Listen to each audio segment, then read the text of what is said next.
Hello friends, welcome back to my YouTube channel Geographer Adda. Exam काफ़ी पास में है यूजीसी नेट, और आपको काफ़ी, अगर आप ज्योग्राफी से अपीयर कर रहे हैं एग्ज़ाम को, तो 5 से 6 दिन बचे हुए हैं और काफ़ी फियर ऑफ फेलियर है, काफ़ी टेंशन है, काफ़ी डर है, काफ़ी एंजाइटी है कि एग्ज़ाम कैसा जाएगा। ठीक है, उसको लेकर आज हम बात करेंगे। बट उसके साथ साथ एक बहुत ही प्रोमिनेंट इशू है अभी कि हम एग्ज़ाम को किस तरीके से अप्रोच करें। लास्ट से 5 से जो 6 दिन बचे हुए हैं उसमें हम एग्ज़ाम को किस तरीके से अप्रोच कर सकते हैं, उसकी बात कर लेते हैं पहले। उसके बाद अपन फियर ऑफ फेलियर, एंजाइटी, इस सब पे बात करेंगे। ठीक है, देखिए आज की जो मैं चर्चा करने वाला हूँ ना, वो 3 स्लॉट के स्टूडेंट के लिए करने वाला हूँ। अलग अलग ग्रुप के स्टूडेंट की मैं बात अलग अलग करने वाला हूँ, अलग अलग स्ट्रैटेजी लेकर आया हूँ। पहले ग्रुप में मैंने उन बच्चों को रखा है जिन्होंने अपना 90% या फिर उससे ऊपर सिलेबस कवर कर लिया है। दूसरे स्लॉट में मैंने उन बच्चों को रखा है जिन्होंने 60 to 70% सिलेबस कवर कर लिया है, और तीसरे स्लॉट में वो बच्चे जिन्होंने एटलीस्ट 30% मोर, मतलब 30% तक सिलेबस अपने कवर किया है। ठीक है, 3 स्लॉट के बच्चे हैं। जब सबसे पहले अपन बात करते हैं उन बच्चों की जिन्होंने अपना सिलेबस 90% कवर कर लिया है या फिर उससे ऊपर कवर कर लिया है, मतलब 100% कवर कर लिया है। ठीक है, देखो पहली चीज़ तो तुम्हें डरने की कोई ज़रूरत नहीं है, आपने अपना काम कर दिया है। ठीक है, अब क्या करना है समझो।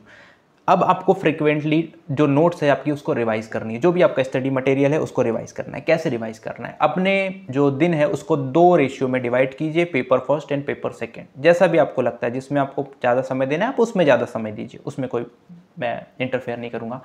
बट आपको रिवीजन कैसे करना है? देखिए रिवीजन में मैं आपको बोलूँगा कि दिन में 4 स्लॉट डिवाइड कीजिए ज्योग्राफी के लिए, और एक दिन में 4 यूनिट आपको पढ़नी है। क्या 4 यूनिट खत्म हो जाएगी? नहीं, दूसरे दिन फिर उन्हीं 4 यूनिट को पढ़नी है। इस तरीके से हम 2 दिन में 4 यूनिट कवर करेंगे। अब ऐसा क्यों करना है? ऐसा इसीलिए करना है क्योंकि आज मान लो आपने ज्योग्राफी पढ़ी, जियोमॉर्फोलॉजी में आपने मान लीजिए अर्थक्वेक तक कंप्लीट किया था।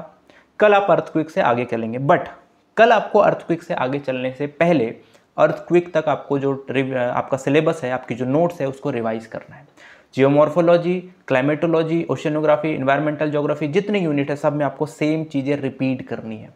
ठीक है, इससे क्या होगा? इससे आपका जो रिवीजन है ना वो काफ़ी फ्रीक्वेंट होगा, फ्रीक्वेंसी बढ़ेगी आपकी। आपके माइंड को लगेगा कि मैं बार बार उसी चीज़ को रिवाइज कर रहा हूँ, तो जो आप भूल रहे हैं, जो आपको एंजाइटी हो रही है कि एक टॉपिक पढ़ा दूसरे पे गया पुराना भूल गए, वो दूर हो जाएगी। तो रिवीजन इस प्रकार से कीजिए। दूसरी चीज़, पीवाईक्यू करने आपको कितने साल के? 3 से 4 साल कीजिए, मोर देन एनफ है। उससे पहले के पीवाईक्यू नहीं करने। क्यों नहीं करने सर? इसीलिए नहीं करने क्योंकि 16-17 में जो पीवाईक्यू आते थे वो आपकी नोट्स में है, तो क्यों करने हमें?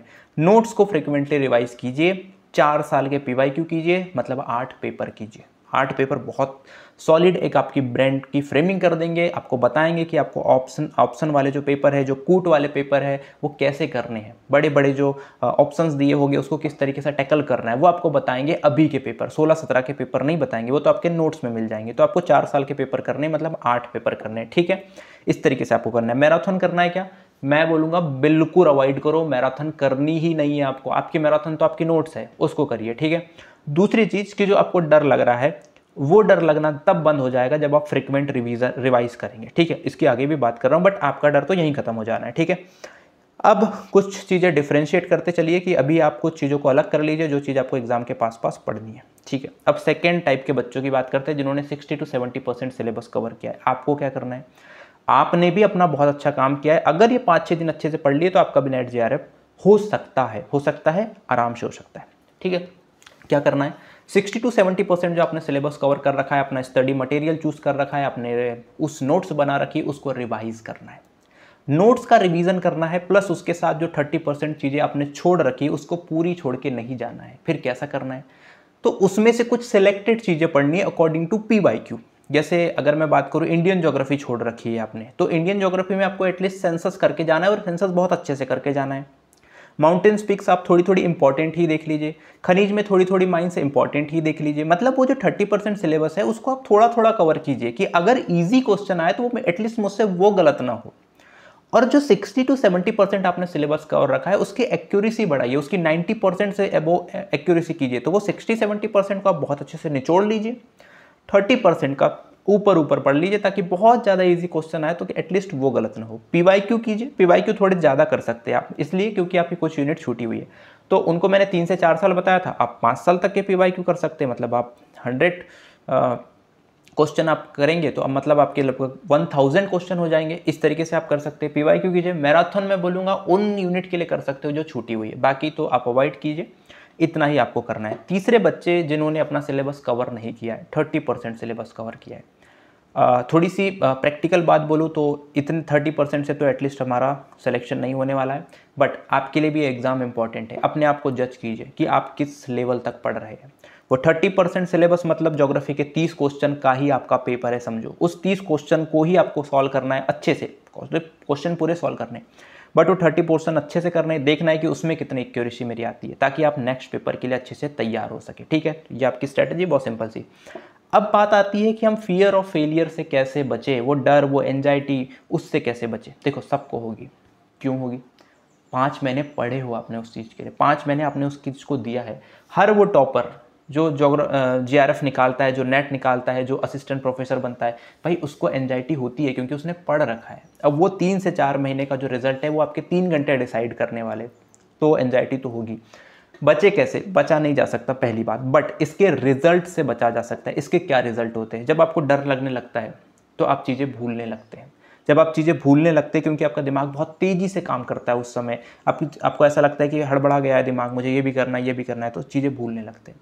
भूलने से कॉन्फिडेंस लूज होता है और आपको लगता है कि मैंने तो कुछ भी नहीं पढ़ा है। अब ऐसी सिचुएशन में क्या होता है कि आप अपना कॉन्फिडेंस लूज करते हैं, कुछ भी नहीं पढ़ा है वाली दिक्कत में। फिर आप जब पेपर देने जाते हैं तो बहुत सारी चीज़ें आप भूल कर आते हैं, कॉमन मिस्टेक करके आते हैं। कभी कभी तो आपका कॉन्फिडेंस इतना गिर जाता है कि आपको लगता है अब तो एग्ज़ाम नहीं हो सकता, और जब आपको लगने लगता है कि अब तो एग्ज़ाम नहीं हो सकता तो फिर आप बहुत सारी चीज़ें छोड़ के चले जाते हैं। इसीलिए आप इसके कॉन्सिक्वेंस से बचिए। अब कैसे बचेंगे, कैसे इसके रिजल्ट से बचेंगे? बहुत सिंपल सी बात है। रिजल्ट हमारे हाथ में नहीं है, एग्ज़ाम डे हमारे हाथ में नहीं है, हमारे हाथ में प्रोसेस है। तो बस प्रोसेस को फॉलो कीजिए और उसी के ऊपर फोकस्ड रहिए। रिजल्ट ओरिएंटेड मत होइए, एग्ज़ाम डे का मत सोचिए। उन लोगों से बचिए जो बोल रहे हैं मैंने 3-4 बार सिलेबस कवर कर लिया, उनसे बचो। उन लोगों से बचो जिन्होंने बोला कि मैंने इतनी सारी बुकें पढ़ी हो, उनसे बचो। उन लोगों से बचो जो थोड़े नेगेटिव है। अपना एक जोन बना लो, 5 से 6 दिन के लिए खुद का जोन बना लो। पढ़ना है, रिवाइज करना है, घूमना है, फिरना है, मूड फ्रेश करने के लिए गाने सुन लीजिए, जो करते हैं आप वो कर लीजिए, बट नेगेटिव लोगों से बचिए। रिजल्ट का सोचना बंद करिए। जो ऐसा बोलता है आपको कि होना ही चाहिए, उससे बात करना बंद कर दीजिए। ठीक है, केवल और केवल प्रोसेस को आपको फॉलो करनी है। बिल्कुल मत सोचिए एग्जाम डे कैसा जाएगा, बिल्कुल मत सोचिए कि रिजल्ट कैसा होगा। आप केवल प्रोसेस फॉलो कीजिए, एंजाइटी 0% हो जाएगी। मैं आपको लिख के देता हूँ। थोड़ी बहुत सबको होती है, सबको डर लगता है, सबका गला सूखता है। ठीक है, हमको माउंटेन ड्यू नहीं पीना है, हमें अपने सिलेबस को पीना है, जो हमने रस तैयार किया है, जो हमने टॉनिक तैयार की है पिछले 4 से 5 मंथ में। ठीक है, आई होप आपको बात समझ में आएगी। इसी को फॉलो कीजिए, बहुत रॉकेट साइंस के पीछे मत भागिए। विश्वास कीजिए आपका पेपर बहुत अच्छा जाएगा। मिलते हैं आपसे नेक्स्ट वीडियो में इसी तरीके से। और अगर आप अब तक बने हैं तो चैनल को सब्सक्राइब कर दीजिए और बेल आइकन को प्रेस कर दीजिए, ताकि आप नए वीडियो जब भी हम डालें तो उसका लाभ उठा सकें। बहुत बहुत धन्यवाद एंड बेस्ट ऑफ लक।